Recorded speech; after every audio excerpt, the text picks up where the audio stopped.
What's up, guys, and welcome to another part of the series where we talk about and read some creepy stories from the internet. And like I said last video, these are usually edited less than my normal videos, so if you enjoy this video type, let me know. Also, these stories that I'm going to be reading in this video are all about Appalachia and Appalachian related horror stories. So let's just get right into it.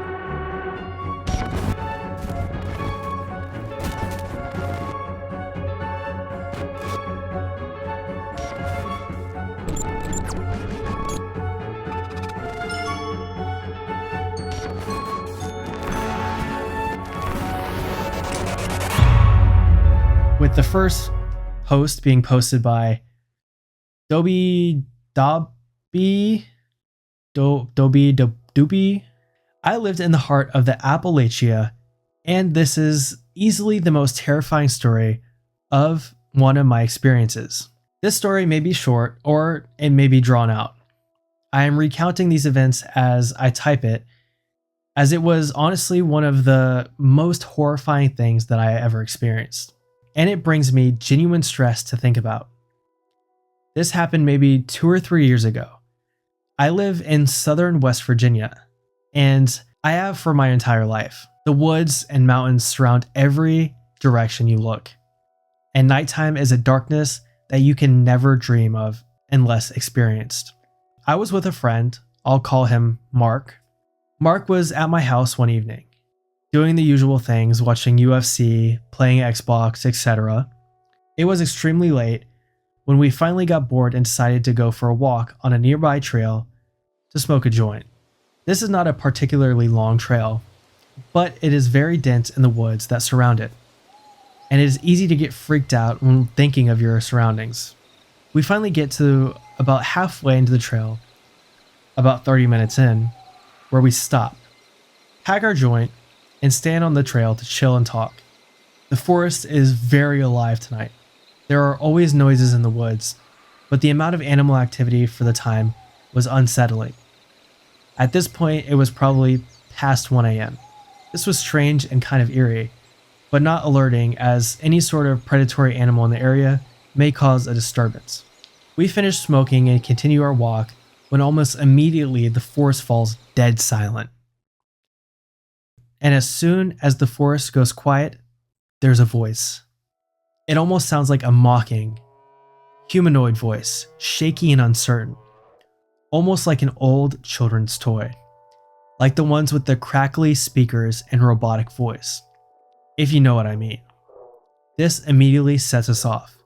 We bolt directly down the opposite length of the trail, but the sound does not gain distance. It doesn't get closer per se, but no matter how far we ran down the trail, this eerie voice remains the same volume, going over and over with no quieting or stopping. At this point, I'm convinced that we are in genuine danger, something I've felt very few times. Finally, after sprinting for who knows how long, we exit the trail, grasping for breath and almost at the verge of tears of how frightening this was.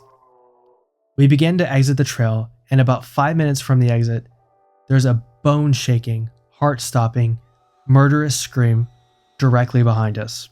I know what a mountain lion sounds like. This was not an animal. This was not someone playing or watching a movie. This scream sent birds flying from nests and made my heart drop into my stomach. It was the most genuinely depraved and violent scream I have ever heard. This is a true story I've only told to maybe 3 people, all of whom seem to brush it off as false. I've never been a person to push for the existence of the paranormal or spiritual, but I genuinely believe I encountered something inhuman in those woods. Edit. I know I will receive questions such as what the voice was possibly saying, or to explain the area and what happened after. I genuinely cannot remember what the voice was saying, if anything intelligible. I don't know if I could understand it then, and I certainly can't recall understanding it after several years of blocking out of my memory. All that I recall is that it was a fluctuating voice and pitch, shaking and almost just joining sounds together. After running from the scream at the point of the trail, We ran to the car, which was only about 5 minutes from the trail. So we got there relatively fast from sprinting. I think you, my friend, either ran into... These are my theories for this. 1, an alien, right? 2, a skinwalker. 3, a Wendigo, or Wendigoon. Isaiah might have been out of there. Or, yeah, I think that's it. I think those are the options. None of those are really good options. Except for the one that you made it up, because this just doesn't even sound real. Oh, another one. You were high. And that you were just paranoid. Which would probably be the best case out of those. But if this story is true and you weren't just being paranoid, that is crazy. And I think you should go back to the woods and see if it'll happen again. Now, I wouldn't do that because that's dumb. But if you do it, it won't be putting me at risk. And I think you should bring some cameras, but make sure that they send the footage no matter whether you make it out of the woods or not.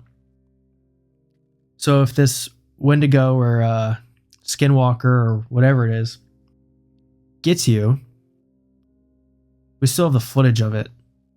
I think that's the best option to go from this point. Now, if it was me, I would never go in those woods again. I have never smoked weed, but I would never smoke weed again. And I just would not deal with those woods.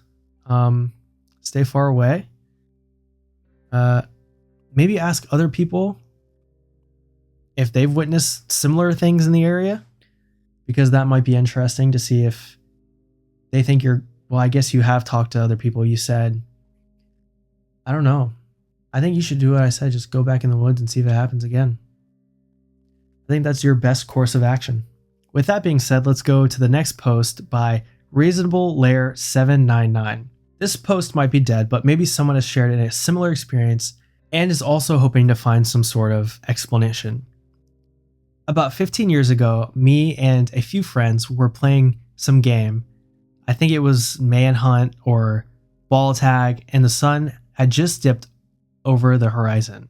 It was that weird time where in an open area with nothing blocking the sky, you could see reasonably decent, but the woods were dark. So playing a game where hiding is the main objective made sense. Me and one of my friends climbed a hill and dipped just into the shadows of the trees. We laid there in a sort of divot in the ground, heads peeking over the lip, watching our friends search the area for us. We could easily see them all. Then out of nowhere in the woods, behind us we hear this music. My buddy describes it as a marching band, but that doesn't really fit. It was like a steady drum beat you would hear at a Native American ceremony or celebration, and something that may have been singing or chanting, and kind of, I think the instrument is called a rain stick, with the subtle sound of a large group walking. And this is the part that confuses me the most. If it was just what I previously mentioned, I could have explained it away with the history of the land and the tribes that once lived here. But there was one more instrument mixed in with the music that, if I heard in any other setting, would have been a beautiful melody, but given the setting and the harsh and unmistakable sound of a bagpipe. It got louder and louder, and then as suddenly as it started, it vanished, terrifying me and my friend. We jumped up from our spot and bolted towards the safety of the yard that still was slightly visible. Our other friends, who were standing and staring in our direction, the direction of the music, ran towards the house before we hit the ground. As we jumped the steepest 9 to 10 feet at the bottom of the hill, we spent the rest of the night talking in hush, whispers of our experience. I don't know how related this is to your story of hearing Native American sounds in the woods, I don't know, I guess it is kind of similar. But in my old house, it was a 2-story house, and sometimes we'd hear, I don't know if it was just me and my imagination, but I would say it to my parents, and I think they agreed with me, but I don't really remember. But I thought I heard like Native American beats upstairs, and our bedrooms were upstairs, and that kind of grouped me out. But I always heard it in my parents' bedroom, so I guess it was more their problem than mine. But yeah, we heard that quite a bit, or I did at least. And you didn't say how old you were, so I don't know. Maybe your friends were playing a prank and they got you pretty good, but I don't know how they would have replicated those sounds that you described. I don't know. I guess my question would be to you, have you heard these sounds in the woods there again? Have you went back there? Have you heard other people, like I mentioned in the previous story, have you ever heard like other people talk about scary things happening in the woods around your house or your buddy's house or whatever? But next is posted by Undead Octopus. My name's Octo. I'm from Michigan, but I love Appalachia. Again, these people. Appalachian. Bro, again, I say it over and over again. It stops sounding like a word. Appalachian. That's what I say. The mountains are in my blood. Not to mention, it's the most beautiful place on earth. My grandfather and many generations of my family before him was from Boone County, West Virginia. Anyway, the preamble is mostly irrelevant, but that's the reason I'm in this subreddit. This story doesn't entirely take place in Appalachia, but could have easily ended there. A few years ago, one of my friend's parents paid me to pick their daughter up from NYC and bring her back to Detroit because she is somewhat disabled and she had missed a few Greyhounds that they had booked for her. The drive to NYC was relatively uneventful. Got pulled over for having an out headlight, slept in my car at a rest stop, and woke up in western Pennsylvania to a misty mountain sunrise. I get to New York. The traffic sucked, which is usual, and there was nowhere to park, again usual, but eventually I found my friend. She loaded her stuff into the trusty HHR and we were off. Pretty much everything was going all right until we decided we should stop and rest, again in the mountains of western Pennsylvania. Initially, we chose a Walmart parking lot so we could get food, have access to a bathroom, and so if something did happen to us, there would be cameras. But there were a few shady cars that seemed to take interest in us, so we decided to push west and sleep at a rest stop instead. We tried that. When we got there, we had some snacks and just till dark so we could safely go to sleep, but then I noticed something. There was a car sitting in the parking lot of the rest stop that looked eerily similar to one of those shady cars we had seen earlier. A newer Jeep brand SUV, white. I debated for a few minutes whether we should worry about it, since there were probably tons of people who drive those, before deciding to keep pushing west. Exhausted, barely able to drive, potentially paranoid, but motivated to find somewhere safe to sleep. Eventually we found another Walmart and parked somewhere distant from the door, but not so distant that we were invisible. Talked, and eventually we're almost asleep until another white Jeep Compass pulled up right next to us. I saw his eyes and I'll never forget them. They were cold but hateful. Barely awake, I slammed the transmission from park to drive and floored it, heading straight for the highway. We flew through the mountains, but couldn't lose the brand new Jeep on the highway. Eventually we decided to get off and tried to lose him by zigzagging and changing roads, heading southwest instead of due west as he probably presumed we were doing.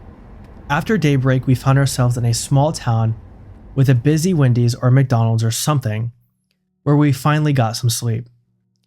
That night, I was either paranoid as Ellie, which is entirely feasible, or we were followed for well over 100 miles. Either way, it was the most terrifying thing to happen to me in the mountains so far. I need some drink before I react to this. It's 1:10 a.m. Means after I get done recording this, I have to go to sleep. I gotta think about these things that I read while I sleep. I definitely think these cars were following you. Now, if I was a car following you through these Appalachian mountains, I would not have followed you for this long, because it is not worth driving through those mountains for that long. If you drive too fast, you'll get sick. Just not worth it. So maybe you were just paranoid. Yeah, I think I changed my mind. I think you were just paranoid, because there's no way a car would follow you that long through the mountains there. It's just not worth it. You just zigzag, like you said. You zigzag so much, you get sick. And if you drive too fast, you fall off a cliff. Yeah, definitely just paranoid. But if you were followed for that long, it's a good thing you didn't just stop at the Walmart or the rest stop or the other Walmart and kept driving, because that probably saved your life. And you probably wouldn't have ever posted that if you didn't keep driving. So I hope you enjoyed either that McDonald's or Wendy's when you woke up. And I bet that was one good nap. I think I'm going to go try to take a, not a nap, but try to sleep. And hopefully no white Jeep SUV drives through my wall while I'm sleeping. But I guess you never know. Anyways, thank you guys for watching today's video. And if you enjoyed that or these, bro, I don't even know, I'm tired. If you enjoy these stories and this video, or you find horror content and history and things like that interesting, hit that subscribe button, because that's what I make. Content surrounding paranormal, history, and creepy things all together. Also, let me know which of the things that I read, just can't even think right now, which of the stories you thought was the creepiest, and maybe tell me why. Again, thank you guys for watching today's video. One more time, hit that subscribe button, and I'll see you guys next time. Peace out.